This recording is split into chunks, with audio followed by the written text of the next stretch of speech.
just picked up this cordless drill here at Lowe's. You got to be careful because when it rung up, it was trying to ring up $10 more than it really was advertised in there as being.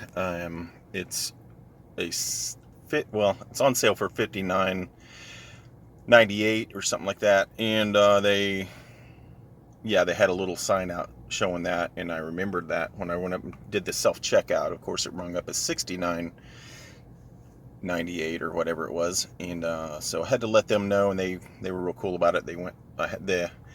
One associate went and checked and found out that I was correct on the price, and she had them change it for me, and got a few other items. Got to do some stuff to the RV to take care of some water leaks, and battling that is always fun. If you own an RV, you know what I'm talking about. I'm being sarcastic, of course. It's a pain in the rear. But so I'm glad to get my cordless drill here. Believe it or not, I have never owned a cordless drill.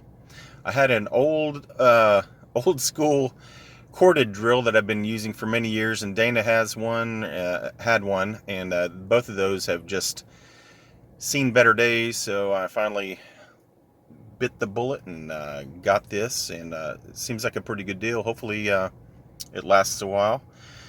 So here we go. Time for some home projects to begin.